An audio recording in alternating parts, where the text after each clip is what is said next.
Hello friends, welcome to crazy G K trick. आइए daily current affairs की series को आगे बढ़ाते हैं। आज के सेशन में हम 3 जनवरी के सभी करंट अफेयर्स को डिटेल में समझेंगे। सभी क्वेश्चन इंपॉर्टेंट है, इसलिए वीडियो को एंड तक देखिएगा। अगर आपको डेली करंट अफेयर की पीडीएफ को डाउनलोड करना है तो आप क्रेजी जी के ट्रिक के टेलीग्राम चैनल से या फिर क्रेजी जी के ट्रिक के एप्लीकेशन पर जाकर फ्री ऑफ कॉस्ट इसकी पीडीएफ को कलेक्ट कर सकते हैं। वहां पर आपके लिए सारी डेली करंट अफेयर की पीडीएफ अवेलेबल है। आइए आज के करंट अफेयर का सबसे पहला क्वेश्चन देखिए।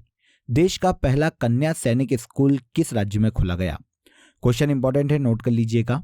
देश का पहला कन्या सैनिक स्कूल हाल ही में उत्तर प्रदेश राज्य में खोला गया। उत्तर प्रदेश के वृंदावन में यह कन्या सैनिक स्कूल खोला गया है, जो कि देश का पहला कन्या सैनिक स्कूल है। स्कूल का नाम देखने जाए तो संविद गुरुकुलम बालिका सैन्य स्कूल इस स्कूल का नाम है। भारत सरकार ने देखिए देश में 100 सैनिक स्कूल खोलने का लक्ष्य रखा है कन्याओं के लिए।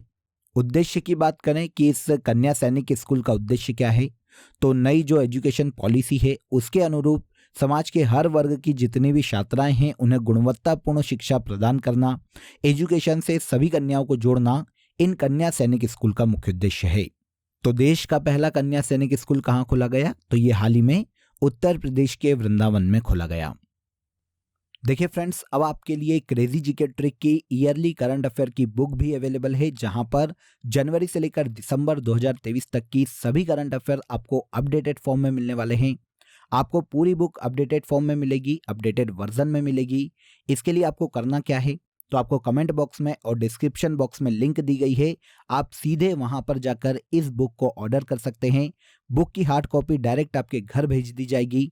अधिक जानकारी के लिए आप नीचे दिए गए नंबरों पर भी कॉल कर सकते हैं। इसके अलावा देखिए क्रेजी जी के ट्रिक के रूट एप्लीकेशन पर आप सभी के लिए मेगा टेस्ट सीरीज भी प्लान की गई है।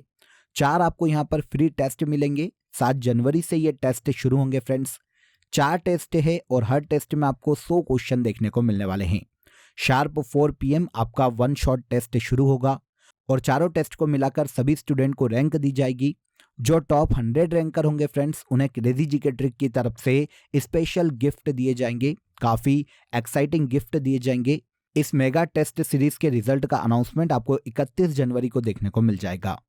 तो बिना देर किए आप रूट एप्लीकेशन को प्ले स्टोर से डाउनलोड कीजिए। वहां पर आप मेगा टेस्ट सीरीज को इजीली ज्वाइन कर सकते हैं। चारों टेस्ट आपके लिए फ्री है। अगर आपको कोई भी डाउट है ईयरली करंट अफेयर बुक को लेकर या फिर मेगा टेस्ट सीरीज को लेकर, तो नीचे दिए गए नंबरों पर आप कॉल कर लीजिए। वहां पर आपके जितने भी डाउट है वो सभी सॉल्व हो जाएंगे। आई होप अपडेट अच्छा लगा होगा। नेक्स्ट क्वेश्चन पर आइए। सेकेंड क्वेश्चन देखिए, चर्चित सागर परिक्रमा प्रोग्राम के संबंध में सही कथन चुनें।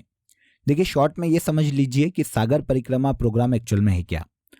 तो भारत के समुद्र तटीय जितने भी क्षेत्र हैं वहां पर मत्स्य पालन को बढ़ावा देना और वहां पर जितने भी मछुआरे हैं उनके लिए गवर्नमेंट क्या प्रोग्राम चलाती है, क्या स्कीम उनके लिए चलाई जा रही है, उनसे उन्हें अवगत कराना, उसके लिए जागरूकता पैदा करना इस कार्यक्रम का मुख्य उद्देश्य है।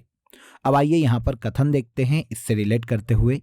इस कार्यक्रम के पहले चरण की शुरुआत मार्च 2022 में गोवा के मांडवी से की गई थी। तो ये कथन सागर परिक्रमा प्रोग्राम के संबंध में बिल्कुल सही है।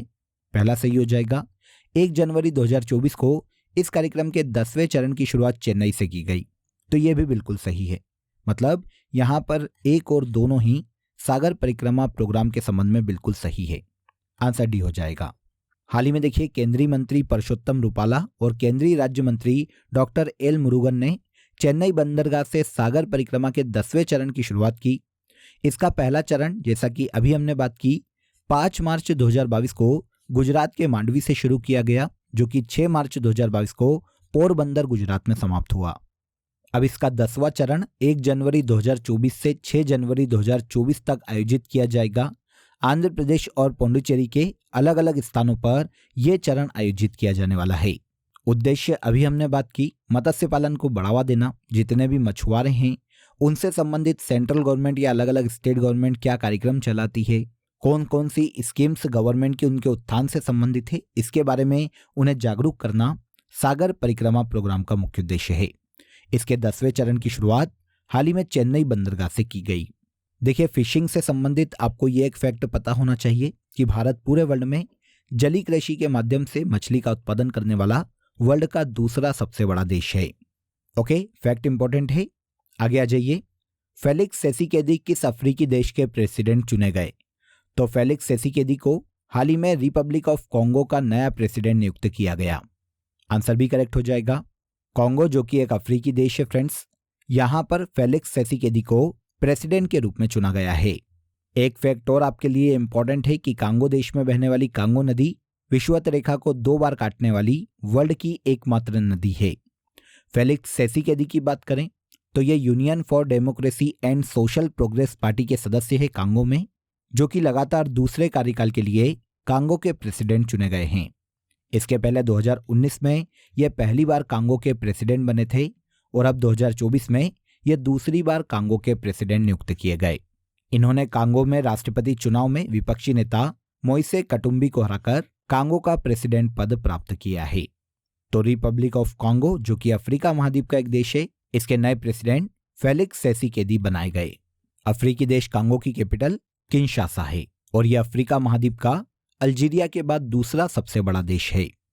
Scottish junior women's open squash 2023 का खिताब किस भारतीय खिलाड़ी ने अपने नाम किया? तो स्कॉटलैंड के एडिनबर्ग में आयोजित वुमेन्स अंडर 19 स्पर्धा में स्कॉटिश जूनियर ओपन स्क्वैश 2023 का खिताब भारत की खिलाड़ी अनहत सिंह ने अपने नाम किया है। आपको यहाँ पर यह फैक्ट इंपॉर्टेंट हो जाता है कि भारत की अनहत सिंह किस खेल से संबंधित खिलाड़ी है, तो ये स्क्वैश से संबंधित खिलाड़ी है, जिन्होंने स्कॉटलैंड के एडिनबर्ग में आयोजित जूनियर विमेंस ओपन स्क्वैश 2023 का खिताब हाल ही में अपने नाम किया। इन्होंने इस स्क्वैश टूर्नामेंट के फाइनल में रॉबिन मैक अल्पाइन को हराकर यह खिताब जीता है। अब अनहत सिंह के अलावा अगर हम भारत के अन्य प्रमुख स्क्वैश खिलाड़ियों की बात करें तो ऋत्विक भट्टाचार्य, सौरभ घोषाल, दीपिका पल्लिकर और जोशना चेन, ये अनहत सिंह के अलावा भारत के अन्य स्क्वैश खिलाड़ी हैं जो कि काफी सुर्खियों में रहते हैं। तो Scottish junior women's open squash 2023 का खिताब भारत की स्क्वैश खिलाड़ी अनहत सिंह ने हाल ही में जीता है। नेक्स्ट क्वेश्चन देखिए, हाल ही में किस राज्य में 108 स्थानों पर एक साथ सबसे अधिक लोगों द्वारा सूर्य नमस्कार करने का गिनीज वर्ल्ड रिकॉर्ड बनाया गया? तो ये राज्य है भारत का गुजरात राज्य। गुजरात में देखिए अलग अलग जगह पर 108 अलग अलग जगह पर सामूहिक रूप से सबसे ज्यादा लोगों ने एक साथ सूर्य नमस्कार करने का Guinness book of world record बनाया है। भारत के पीएम नरेंद्र मोदी ने भी गुजरात के लोगों के द्वारा लिए गए इस इनिशिएटिव की हाल ही में सराहना की। गुजरात में 108 स्थानों पर 50,000 से अधिक लोगों ने एक साथ सामूहिक सूर्य नमस्कार किया और Guinness book of world record अपने नाम किया। इसके अलावा दिसंबर 2023 में हाल ही में मध्य प्रदेश के ग्वालियर में 1200 लोगों ने एक साथ तबला बजाकर तबला बजाने का Guinness book of world record अपने नाम किया था। ये जो रिकॉर्ड है मध्य प्रदेश के ग्वालियर में तानसेन समारोह के दौरान बनाया गया। तो एक साथ सामूहिक रूप से सूर्य नमस्कार करने का रिकॉर्ड गुजरात को जाता है और एक साथ सामूहिक रूप से तबला बजाने का रिकॉर्ड मध्य प्रदेश के ग्वालियर शहर के नाम जाता है। इसके बाद हाल ही में आर.के. त्यागी को किस महारत्न कंपनी का चेयरमैन और मैनेजिंग डायरेक्टर नियुक्त किया गया? तो आर.के. त्यागी हाल ही में power grid corporation of India limited के नए अध्यक्ष और प्रबंध निदेशक के रूप में नियुक्त किए गए। Power grid corporation of India के इनके पहले अध्यक्ष और प्रबंध निदेशक के पद पर के श्रीकांत थे। इनके रिटायरमेंट के बाद अब power grid corporation of India limited के नए अध्यक्ष और प्रबंध निदेशक आर.के. त्यागी बनाए गए। यहाँ पर इस फैक्ट को भी नोट कीजिएगा कि पावर ग्रिड कॉरपोरेशन भारत की एक महारत्न कंपनी है जिसकी स्थापना 1989 में की गई थी और इसका हेडक्वार्टर नई दिल्ली में स्थित है। पावर ग्रिड के नए चेयरमैन और मैनेजिंग डायरेक्टर आर.के. त्यागी नियुक्त किए गए। ये तो हो गई पावर ग्रिड कॉरपोरेशन की बात। इसके अलावा अन्य ऐसी महारत्न कंपनियां जिनके हाल ही में अध्यक्ष और मैनेजिंग डायरेक्टर नियुक्त किए गए हैं, तो एक हो जाती है पावर फाइनेंस कॉरपोरेशन। इसके अध्यक्ष और प्रबंध निदेशक के रूप में परमिंदर चोपड़ा को नियुक्त किया गया। भारत हेवी इलेक्ट्रिकल लिमिटेड मतलब भेल की नई अध्यक्ष के रूप में कोप्पू सदाशिव मूर्ति को नियुक्त किया गया। कोल इंडिया लिमिटेड के नए अध्यक्ष पी.एम. प्रसाद बनाए गए और स्टील अथॉरिटी ऑफ इंडिया के नए अध्यक्ष अरमेंदु प्रकाश को नियुक्त किया गया। सभी को याद रखिएगा, एग्जाम में पूछा जा सकता है। इसके बाद देखिए, पद्म पुरस्कार से सम्मानित वेद प्रकाश नंदा का निधन हो गया। इन्हें किस वर्ष पद्म भूषण से सम्मानित किया गया था? तो वेद प्रकाश नंदा की बात करें तो ये भारतीय अमेरिकी शिक्षाविद थे। शिक्षा के अलावा साहित्य के क्षेत्र में भी इनका योगदान देखने को मिलता है। शिक्षा और साहित्य के क्षेत्र में इनके योगदान के कारण भारत सरकार ने इन्हें 2018 में पद्म भूषण से सम्मानित किया था। हाल ही में 2 जनवरी 2024 को वेद प्रकाश नंदा का निधन हो गया। तो यहाँ पर पूछा गया है कि पद्म भूषण कब दिया गया, तो 2018 में दिया गया था, कानूनी शिक्षा और साहित्य के क्षेत्र में इनके योगदान के कारण। निम्न में से किसे हाल ही में बेटी बचाओ बेटी पढ़ाओ का ब्रांड एम्बेसडर बनाया गया? बेटी बचाओ बेटी पढ़ाओ जो कि सेंट्रल गवर्नमेंट का एक इनिशिएटिव है फ्रेंड्स, इसकी हाल ही में नई ब्रांड एम्बेसडर पिंकी को बनाया गया है। पहले बेटी बचाओ बेटी पढ़ाओ की बात करते हैं कि ये इनिशिएटिव क्या है। तो देखिए फ्रेंड्स, पूरे भारत में जो बच्चियां हैं उनकी भ्रूण हत्या को कम करना, उसे खत्म करना और शिक्षा और अन्य क्षेत्रों में बेटियों को आगे बढ़ाना इस योजना का मुख्य उद्देश्य है, इस इनिशिएटिव का मुख्य उद्देश्य है। बेटी बचाओ बेटी पढ़ाओ का हाल ही में नया ब्रांड एम्बेसडर सेंट्रल गवर्नमेंट के द्वारा पिंकी को बनाया गया है। अब आपके दिमाग में आएगा पिंकी कौन? तो देखिए, ये उत्तर प्रदेश राज्य की रहने वाली है और इन्होंने एक मूवी या शॉर्ट डॉक्यूमेंट्री में काम किया है जिसका नाम है इस्माइल पिंकी। इस्माइल पिंकी डॉक्यूमेंट्री को 2009 में ऑस्कर अवार्ड भी दिया जा चुका है, जो कि ऐसी बच्ची या ऐसे बच्चों के जीवन पर आधारित है जिनके होठ कटे हुए रहते हैं। आपने देखे होंगे काफ़ी सारे बच्चे ऐसे रहते हैं, उनके जीवन पर आधारित ये डॉक्यूमेंट्री फिल्म है इस्माइल पिंकी के नाम की। तो इसमें जो मेन कैरेक्टर है पिंकी का, उसे ही हाल ही में बेटी बचाओ बेटी पढ़ाओ अभियान का ब्रांड एम्बेसडर नियुक्त किया गया। सेंट्रल गवर्नमेंट ने इस योजना की शुरुआत 22 जनवरी 2015 को हरियाणा के पानीपत से की थी। उद्देश्य अभी मैंने आपको बताया, शिक्षा के माध्यम से लड़कियों को समाज में आगे बढ़ाना, उन्हें वित्तीय स्वतंत्रता प्रदान करना इस योजना या इनिशिएटिव का मुख्य उद्देश्य है। आगे 1 जनवरी 2024 को डीआरडीओ का कौन सा स्थापना दिवस सेलिब्रेट किया गया? तो डीआरडीओ, जिसे defence research and development organisation के नाम से जाना जाता है, आप सभी जानते हैं रक्षा क्षेत्र का एक अनुसंधान संस्थान है। हाल ही में देखिए इसके 66वें स्थापना दिवस को 1 जनवरी 2024 को सेलिब्रेट किया गया। आंसर सी हो जाएगा। डीआरडीओ की स्थापना भारत में 1 जनवरी 1958 में की गई थी। भारत में डिफेंस सेक्टर के अलग अलग उत्पादों का निर्माण करती है यह संस्था और वर्तमान में समीर वी कामत डीआरडीओ के हेड के पद पर हैं। 2024 में डीआरडीओ का 1 जनवरी को 66वां स्थापना दिवस सेलिब्रेट किया गया। ओके, इसके बाद आज के करंट अफेयर का सबसे लास्ट क्वेश्चन देखिए।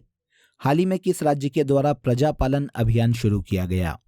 प्रजापालन कैंपेन की शुरुआत हाल ही में तेलंगाना सरकार के द्वारा की गई। तेलंगाना के सीएम रेवंत रेड्डी ने राज्य में प्रजापालन इनिशिएटिव मतलब पीपुल्स गवर्नेंस कैंपेन की हाल ही में शुरुआत की। आप सभी जानते हैं कि चुनाव से पहले कांग्रेस ने 6 गारंटियों का वादा किया था तेलंगाना में, जिसके तहत जो सरकार है, जो प्रजा है, उसे राज्य के हर व्यक्ति के दरवाजे तक ले जाना है। मतलब राज्य के लोगों की जो शिकायतें हैं, जितनी भी प्रॉब्लम्स हैं, वो अब सरकार घर घर जाकर सुनेगी और उनकी प्रॉब्लम्स का समाधान करेगी। इसी कैंपेन को प्रजापालन के नाम से हाल ही में तेलंगाना राज्य में लॉन्च किया गया। तो किस राज्य का कैंपेन है, किस राज्य का इनिशिएटिव है प्रजापालन? तो ये तेलंगाना सरकार की एक योजना है, एक इनिशिएटिव है जो कि हाल ही में तेलंगाना सरकार ने लॉन्च किया है। क्लियर? तो यहाँ पर देखिए हमने 3 जनवरी के सभी करंट अफेयर्स को डिटेल में समझ लिया। फैक्ट शीट को आगे बढ़ाते हैं अब हम, और यहाँ पर अप्रैल मई मंथ के 1 लाइनर करंट अफेयर को हम आगे बढ़ाते हैं। कौंद जनजाति द्वारा बिहान मेला ओडिशा राज्य में आयोजित किया गया। 7 मई 2023 को भारत के star javelin athlete Neeraj Chopra ने दोहा डायमंड लीग में गोल्ड मेडल अपने नाम किया। 7 मई 2023 को भारतीय सेना ने अरुणाचल प्रदेश में बुलंद भारत अभ्यास आयोजित किया। 7 मई 2023 को बंगाल की खाड़ी में एक चक्रवाती तूफान उठा साइक्लोन मोचा के नाम से। मोचा नाम इस तूफान को यमन के द्वारा दिया गया। भारतीय वायुसेना विरासत केंद्र का इनॉग्रेशन चंडीगढ़ में किया गया। 8 मई 2023 को भारत और बांग्लादेश के मध्य में भोलागंज में पहले बॉर्डर हाट का इनॉग्रेशन किया गया। आगे 8 मई 2023 को जम्मू कश्मीर के बाद राजस्थान राज्य में लिथियम के भंडार की खोज की गई। उत्तराखंड राज्य की पुलिस विशेष अभियान ऑपरेशन मर्यादा चला रही है। 9 मई 2023 को बच्चों के लिए डिजिटल हेल्थ कार्ड बनाने वाला भारत का पहला राज्य उत्तर प्रदेश राज्य बना है। सभी 1 लाइनर करंट अफेयर यहाँ पर मई मंथ से बहुत ही इंपॉर्टेंट है जो मैंने आपको बताए। अब आ जाइए लास्ट डे के सेशन में, जो करंट अफेयर हमने डिटेल में समझे थे यहाँ पर उन्हें हम एक बार रिवाइज कर लेते हैं। विराट कोहली, भारत के क्रिकेटर विराट कोहली ने पबीटी male athlete of the year award 2023 जीता। भारत और यूएई के मध्य में सैन्य अभ्यास डेजर्ट साइक्लोन का आयोजन किया जाएगा। विश्व तीरंदाजी पुरस्कार भारत की शीतल देवी ने अपने नाम किया। 16वें वित्त आयोग के अध्यक्ष के रूप में अरविंद पनगरिया को नियुक्त किया गया। भारत दुनिया का सबसे बड़ा दुग्ध उत्पादक देश बन गया है। 1 जनवरी 2024 से मिस्र, इथोपिया, ईरान, सऊदी अरब और यूएई ब्रिक्स समूह में शामिल किए गए। आरबीआई ने हाल ही में घरेलू प्रणालीगत रूप से महत्वपूर्ण बैंकों की सूची जारी की, जिनमें भारतीय स्टेट बैंक, एचडीएफसी बैंक और आईसीआईसीआई बैंक शामिल है। हाल ही में सुर्खियों में रहा होंशु द्वीप जापान में स्थित है। इसके बाद भारत ने नेशनल ट्रांजिट पास सिस्टम को हाल ही में लॉन्च किया, जो कि वन उपज के निर्बाध परिवहन से संबंधित है। और लास्ट है जेडीयू मतलब जनता दल यूनाइटेड के नए अध्यक्ष नीतीश कुमार नियुक्त किए गए। इन सभी करंट अफेयर को लास्ट डे के सेशन में हमने डिटेल में समझा था। अब आज के लिए आप सभी के लिए क्वेश्चन ऑफ द डे देख लीजिए। रॉकी पर्वतमाला किस महाद्वीप में स्थित है? इंपॉर्टेंट क्वेश्चन है, कमेंट में जरूर बताइएगा कि इस क्वेश्चन का आंसर क्या है। रॉकी पर्वतमाला वर्ल्ड के किस महाद्वीप में स्थित है? इसके अलावा दोस्तों आप सभी के लिए एक इंपॉर्टेंट अपडेट है। अब आपके लिए क्रेजी जीके ट्रिक के सभी कोर्सेस वेबसाइट पर भी अवेलेबल है। ये सभी कोर्सेस आप सभी की रिक्वायरमेंट और लेटेस्ट एग्जाम पैटर्न को ध्यान में रखकर डिजाइन किए गए हैं। यहाँ हम बेसिक कॉन्सेप्ट के साथ साथ कॉम्प्रिहेंसिव लर्निंग पर फोकस करते हैं, तो एक बार जरूर वेबसाइट पर विजिट करें। इसका लिंक आपको डिस्क्रिप्शन बॉक्स में दिया गया है। तो आज के इस वीडियो में बस इतना ही। अगर वीडियो अच्छा लगा हो तो वीडियो को लाइक और शेयर कर दीजिए, चैनल को सब्सक्राइब कर लीजिए। कल फिर मुलाकात करेंगे नेक्स्ट डे के करंट अफेयर में। तब तक अपना ख्याल रखिए। जय हिंद, जय भारत।